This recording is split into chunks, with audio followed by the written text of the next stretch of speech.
বাংলাদেশে থাকবার সময়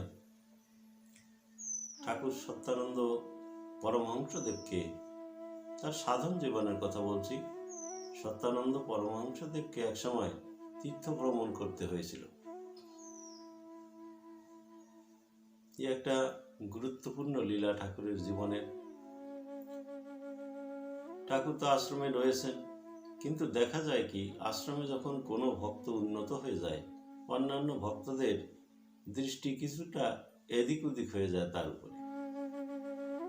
ঠিক আজকে ঠাকুর সত্যানন্দ সতীশ পাগল, তার চলন বলনে তিনি যখন উচ্চ মার্গ অবলম্বন করলেন, যখন তিনি অনেক ঊর্ধ্বে উঠে গেলেন, তখন তার সহযাত্রী যারা ছিল তাদেরও ঠিক তেমনি দশা হয়েছিল। এটা হয়ে থাকে, এই যে জিনিস পরশ্রী কাতরতা, এ সকলের মধ্যেই প্রায় কিছু না কিছু থাকে।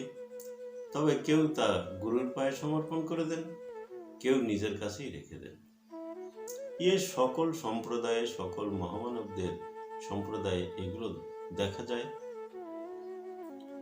আজকে ঠাকুর সত্যানন্দর বেলাতেও তাই হয়েছে, তার পরবর্তী স্তরে যারা এসেছেন তাদের ক্ষেত্রেও তাই হয়েছে, তাদের ঊর্ধ্বতন স্তরে যারা ছিলেন তাদের ক্ষেত্রেও তাই হয়েছিল। এটা হয়ে থাকে যে ও আমার চেয়ে আগে যাবে কেন। এইটা হচ্ছে আমাদের পরশ্রী কাতরতা। একজন সাধক এগিয়ে যাচ্ছেন, তাকে আমরা আরো এগিয়ে দেব, সে আরো ঠাকুরের নিকটে পৌঁছে যাক, এইটা উদ্দেশ্য থাকা দরকার, এইটা মানসিকতা থাকা দরকার। কিন্তু আমাদের দেখা যায় তার বিপরীত রয়েছে। যাই হোক, আমাদেরকে সেই বিপরীতমুখী হয়েই চলতে হচ্ছে।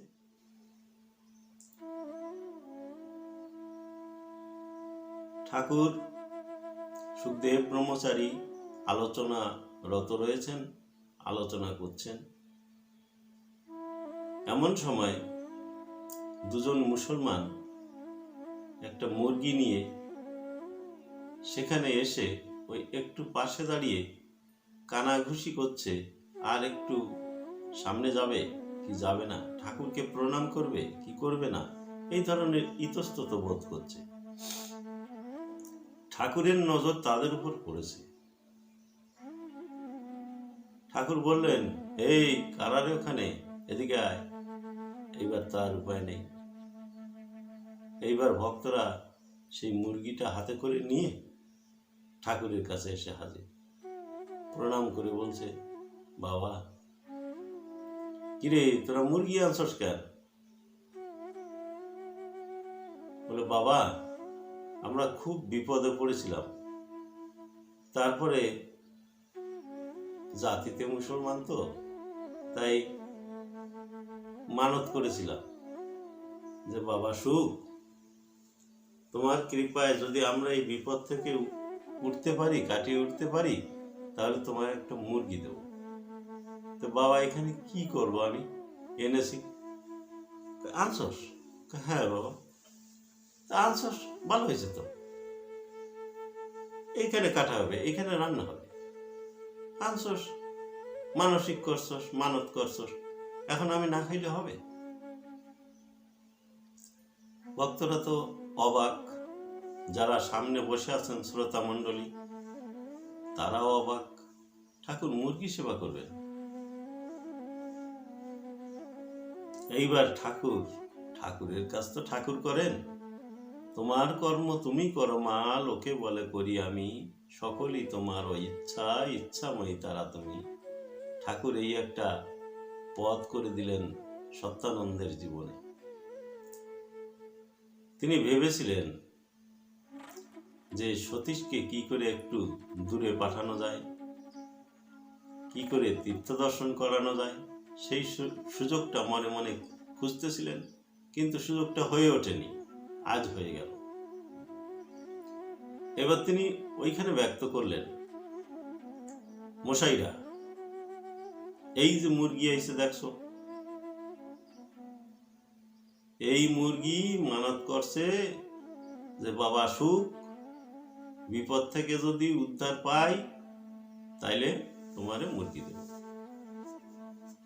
কও মশাই, ভক্তের দান এ তো অগ্রাহ্য করা যাবে না, নিতেই হবে।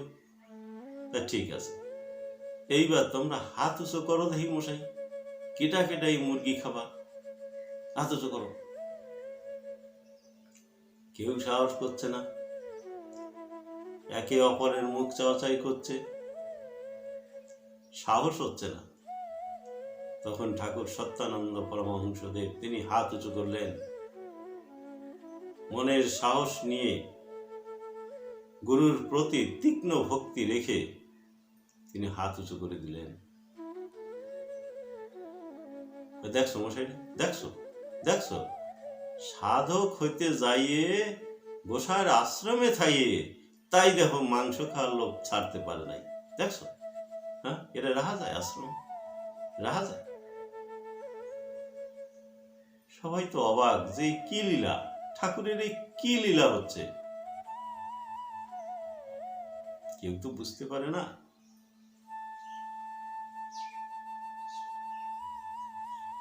ঝিকে মেরে বউকে শিখায়, জ্ঞানী জনে বুঝতে পারে।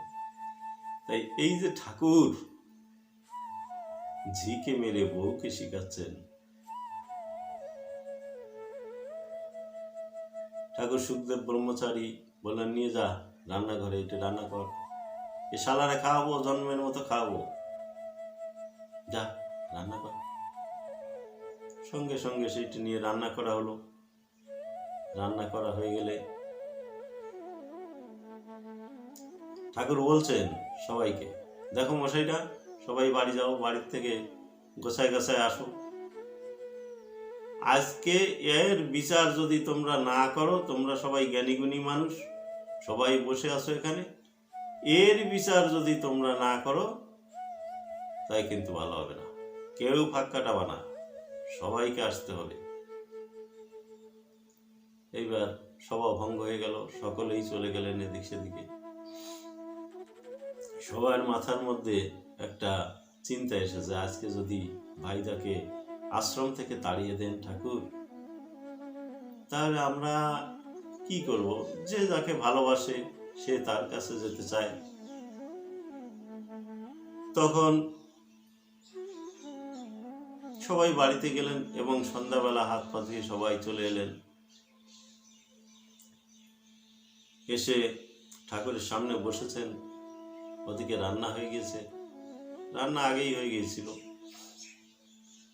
খবর এলো, বাবা রান্না হয়ে গেছে। হ্যাঁ, রান্না হয়ে গেছে, চল শালা চল। ঠাকুর সত্যানন্দকে বললেন, চল শালা চল, জন্মের মতো খাওয়াবো তোরে, চল। সাধু হয়ে এখনো লোভ জয় করতে পারবে। সব কিছু বাড়া হলো একটা থালায়, সব মাংস ভাত সব কিছু দিয়ে কই মাখা। ঠাকুর সত্যানন্দ মাখাচ্ছেন, ঠাকুর বসে আছেন পাশে, ঠাকুর সুখ ঠাকুর মাখিয়ে যখনই ঠাকুরের নামে নিবেদন করলেন, তখনই সব খিচুড়ি ভাত হয়ে গেল। দেখে যে খিচুড়ি ভাত, কোথাকার মাংস কোথায় হারিয়ে গেল বোঝা গেল না। এইটি হচ্ছে গুরু শিষ্যের লীলা। অধমের চোখে তো দর্শন হয়নি, তাই হয়তো রূপটা আমি ফুটিয়ে তুলতে পারছি না। ভক্তগণ যারা শুনছেন তারা তাদের মনটাকে সেইখানে নিয়ে গিয়ে অন্তত লীলাটাকে উদ্ধার করবেন, এইটাই আমি আশা রাখি। ঠাকুরকে নিবেদন করে ঠাকুরের মুখেই প্রথমে দিলেন। ঠাকুর পরিতৃপ্তির সহকারে প্রিয় ভক্তের দেওয়া অন্ন সেবা নিলেন। ঠাকুর নিজে হাতে তার প্রিয় শিষ্যের মুখে উঠিয়ে দিয়ে উভয়কে প্রেম বিনিময় করলেন। সেবা পর্ব সমাপ্ত হয়ে গেল।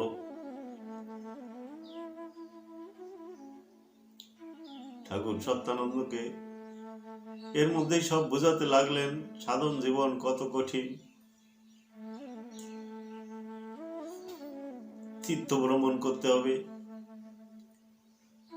তীর্থ ভ্রমণ করলে, সারা ভারত ঘুরলে সব কিছু দর্শন করা যাবে। ভারতবর্ষের আদি আসল রূপ কি, বর্তমান রূপ কি, মানুষ কি চায়, কি জন্য আমাদের সাধন করতে হবে, এসব কিছু তিনি বুঝিয়ে দিলেন। বুঝিয়ে দেওয়ার পরে এবার সতীশকে ভিন্ন রূপে নিয়ে এলেন। শালা চল, তোর বিচার হবে, এখনই বিচার হবে। এতক্ষণ যা বললেন প্রিয়বাদীর মতো, সে কথাগুলো সব যেন হারিয়ে গেল। তিনি এলেন খুব রাগান্বিত ভাব, এসে সবার সামনে বলছেন, মশাইরা এবার বিচার করো, এ মাংস খাওয়া বন্ধ করলো না কেন, তাই বিচার করো।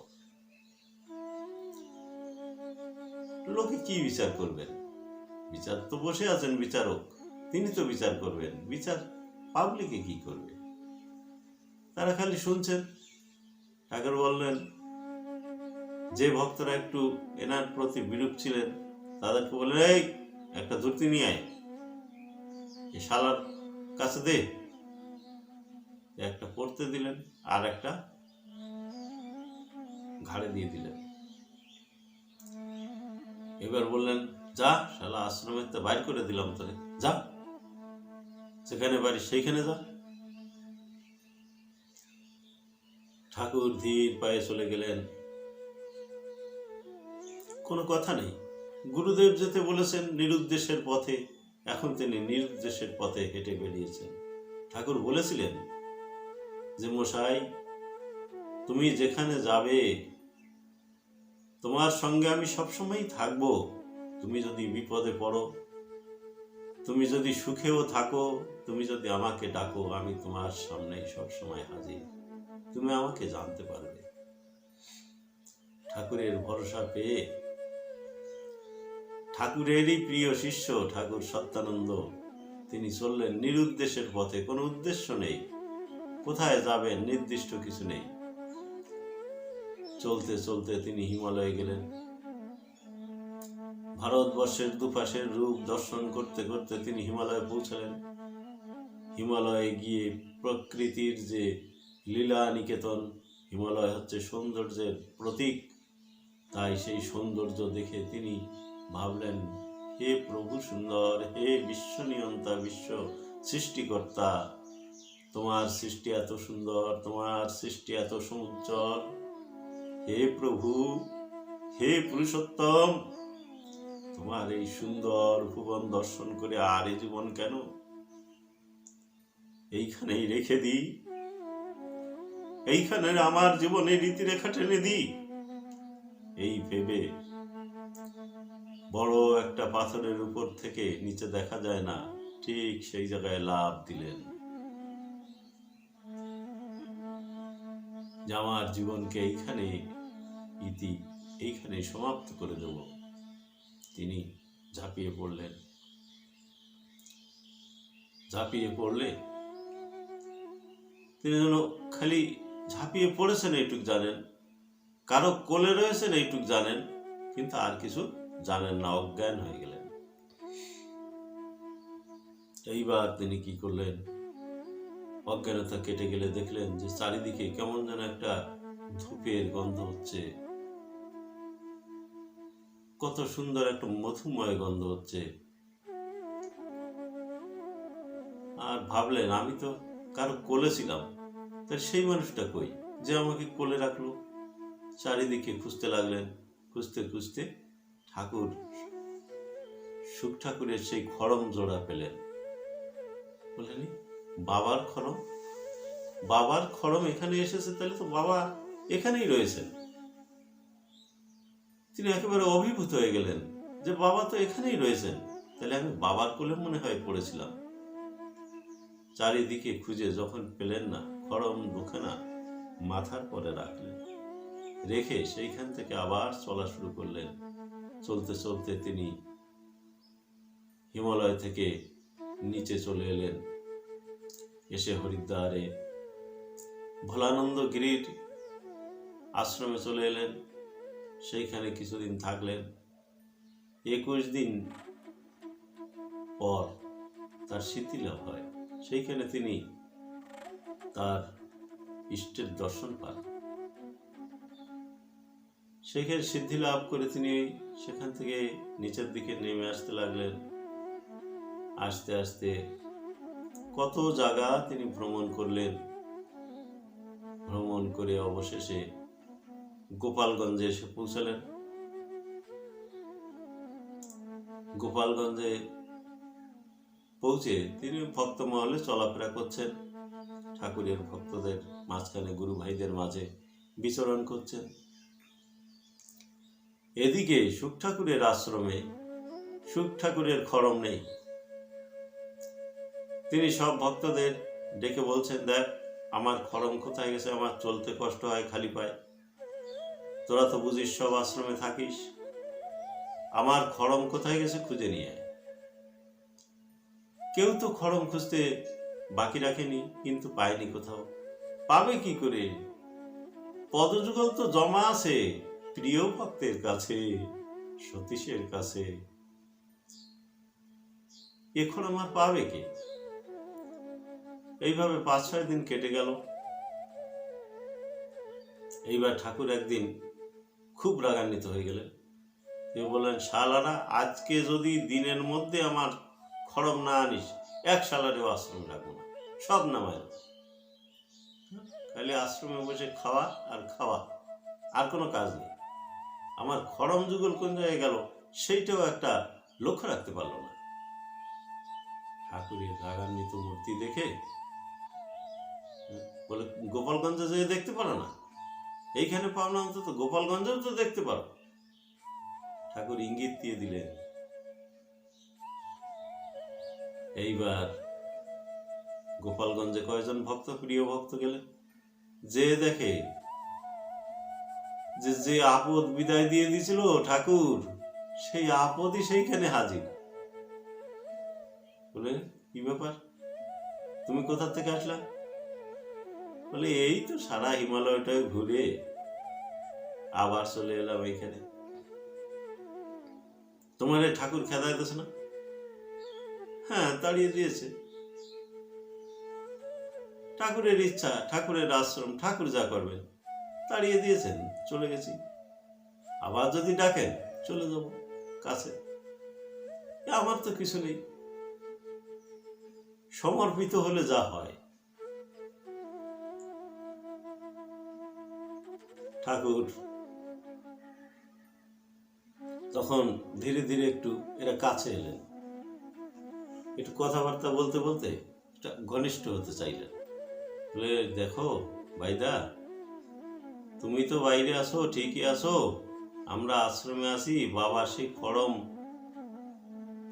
হারিয়ে গেছে, এখন আমাদের উপর তো খুব বাবা রেগে আছেন, আমরা খড়ম খুঁজে দিতে পারছি না, তাই বললেন গোপালগঞ্জে যেয়ে দেখো। এখন আমরা তো গোপালগঞ্জে আসলাম, কত জায়গায় তো খোঁজ খবর নিলাম, কেউ তো বাবার খড়মের কথা বলতে পারে না। ঠাকুর তার মনের মণিকোঠা থেকে ধীরে সেই দুখানা খড়ম বের করে বললেন, দেখো তো এই দুইখান নাকি? বলে, হ্যাঁ হ্যাঁ, এই তো তুমি চুরি করেছো, কোথায় পেয়েছো? বলে, সে যেখানে পাই পাই, না পাই না পাই, কিন্তু এই দুখানা তো। বলে, হ্যাঁ, তা দাও। বলে, না, খড়ম যদি দিতেই হয় তাহলে যার পায়ের খড়ম, আমি তার পায়ে যে পরিয়ে দিয়ে একটা প্রণাম করব।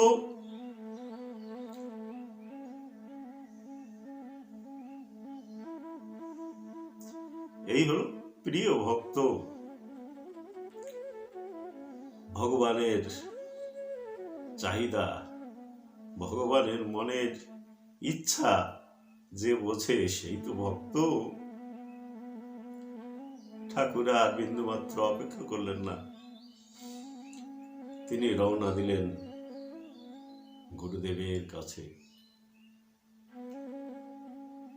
যে যখনই আশ্রমে পৌঁছালেন, তখন প্রিয় ভক্তকে বহুদিন পরে দর্শন করে ঠাকুর সুখদেব ব্রহ্মচারী যেন অভিভূত হয়ে গেলেন। আসন থেকে উঠে এসে বুকের সঙ্গে জড়িয়ে ধরে বললেন, সতীশ, তুই ফিরে এসেছিস বাবা। সতীশ তো তখন হারিয়ে গেছেন। শ্রীগুরুর দর্শন পেয়ে সতীশ কি আর জীবিত আছে? ঠাকুরকে প্রণাম করলেন, বলল, বাবা, আমার জন্য তোমার কত অসুবিধা হয়েছে। খড়ম দুখানা আমার কাছে কদিন ধরে রয়েছে, তুমি তো রেখে এসেছিলে বাবা, এই নাও, তুমি পায়ে। ঠাকুর পায়ে দিয়ে বললেন যে, বাবা,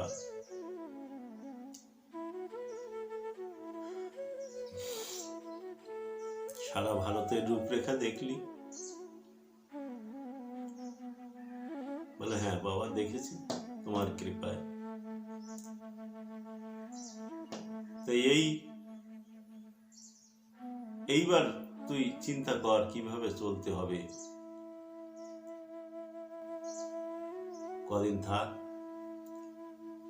তারপরে আমি তোকে পাঠিয়ে দেব।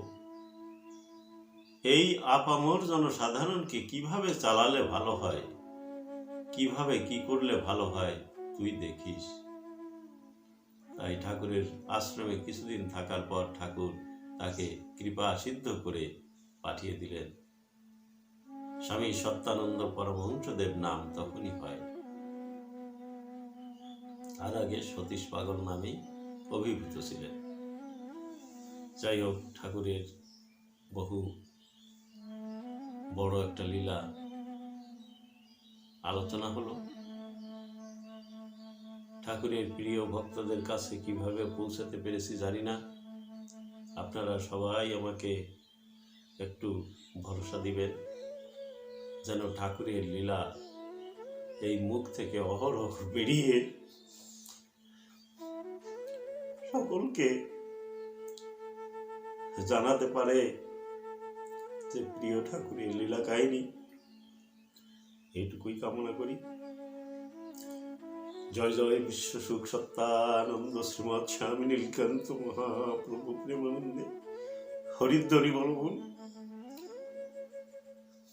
শ্রী শ্রী মা দুর্যোময়ী দেবী প্রেমানন্দে হরিধ্বনি বলবুন।